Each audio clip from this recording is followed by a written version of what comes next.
Bueno, y con esto hemos terminado nuestro segundo libro de la Biblia. Terminamos Job, ahora terminamos Génesis.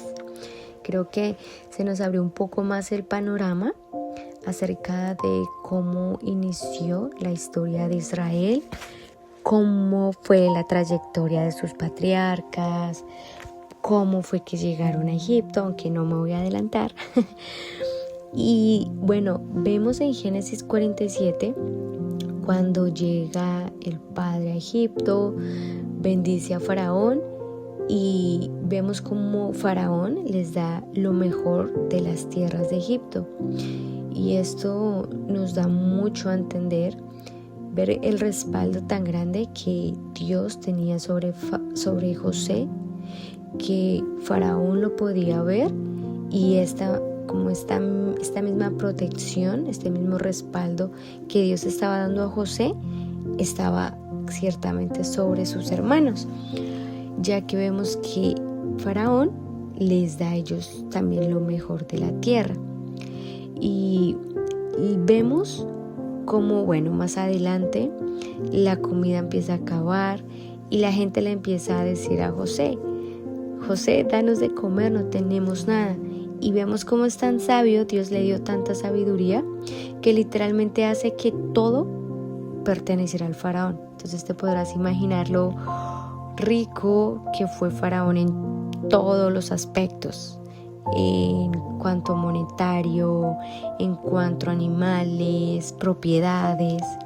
Y luego en Génesis 48 ya vemos que está llegando como el momento donde Jacob sabe que está cerca de su muerte y bendice a los hijos de José.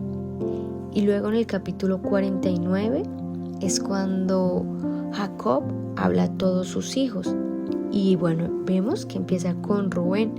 Y aunque él era el primogénito, sin embargo vemos cómo sus malas acciones le trajeron la consecuencia de no ser como quien debía ser más honrado por ser el primogénito, ya que recordemos que Rubén se había acostado con una de las esposas de Jacob, y luego se dirige a Simeón y a Leví y así sucesivamente.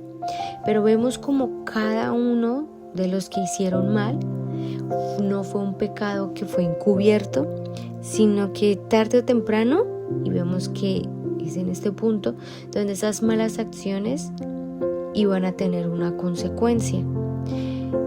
Quizás no para ellos en ese momento, pero sí para su descendencia. Entonces vemos como nada queda oculto y tanto lo bueno como lo malo se les va a retribuir. Y creo que este es como uno de mis versos favoritos en cuanto vemos como Jacob empieza a hablar, ya sean las maldiciones o las bendiciones de Jacob a sus hijos, y notamos cuando llega a la tribu de Judá. Y esto es algo maravilloso porque es donde vemos que se cumplen una de las profecías más subrayadas, donde dice que de él vendrían los reyes y de donde él vendría aquel al que todas las naciones honrarán. Sabemos que se refiere a Cristo, y esto es algo tan maravilloso.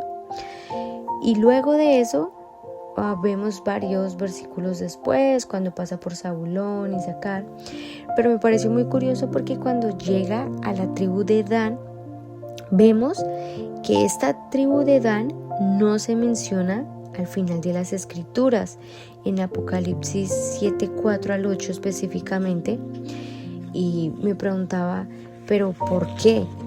Y es que vemos cómo describe a Dan, lo describe como una serpiente frente al camino que muerde los talones.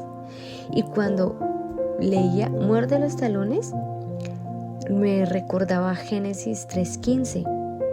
Y yo creo que este es, uno de esos pasajes que nosotros recordamos claramente. Y vemos cuando Dios, literalmente, y lo voy a leer, dice: y pondré hostilidad entre tú y la mujer, y entre tu descendencia y la descendencia de ella. Su descendiente te golpeará la cabeza y tú le golpearás el talón. Entonces, hay varias teorías acerca de esta tribu. Varios versos bíblicos atribuyen a que una de las primeras tribus que introdujo la idolatría a Israel fue precisamente Dan. Y eso lo vemos en Jueces capítulo 18, verso 30. Entonces notamos cómo todo tiene un sentido, cómo nada está fuera de contexto. Quizás decimos aquí, bueno, esto no lo entendemos en el momento, pero cuando lleguemos allá vamos a notar, oh, wow, y recordaremos, es cierto. Entonces, luego al final del capítulo 39, vemos que cada quien recibe honra, y aquí especialmente voy a mencionar a Lea, quien por fin recibe honra, ya que vemos que ella había sido menospreciada, y es el mismo Jacob quien dice que quiere ser sepultado junto a ella y no junto a Raquel, quien fue de quien él amó. Y vemos que recibe tal honra Lea porque ella fue sepultada donde estuvo sepultado Abraham y Sara, Isaac y Rebeca, y ahora va a ser aquí Jacob y Lea. Entonces vemos una vez más, como siempre, tarde o temprano, cuando nosotros hacemos dichas acciones, vemos como siempre van a repercutir, y lo vemos acá. Y luego en el capítulo 30, cuando ya muere Jacob y luego de que es sepultado juntamente con sus patriarcas, luego vemos los hermanos una vez más, sienten como ese peso de conciencia. Pero en el verso 19 nos muestra una vez más cómo José era un hombre íntegro. Y la verdad, no quisiera saltarme y decir esto, y es que literalmente José era un tipo de Cristo, porque su padre lo amaba profundamente, fue aborrecido por sus hermanos, tenían planeado sus hermanos dañarle, fue llevado a Egipto, fue vendido por el precio de un esclavo, fue tentado, fue acusado falsamente. Vemos también que lloró, perdonó a los que le hicieron mal, trajo salvación a la nación, y lo que los hombres hicieron para dañarlo, Dios lo encaminó para bien. Y creo que esto es un verso que deberíamos subrayarlo, y es ver que el mismo José les dice con amor, y lo leemos, dice: ustedes se propusieron hacerme mal, pero Dios dispuso todo para bien. Y vemos exactamente que fue lo mismo que pasó con Jesús. Vemos como su propio pueblo, lo que intentó hacer para mal, luego lo trajo para bien, ya no solo para el pueblo de Israel, sino también para nosotros.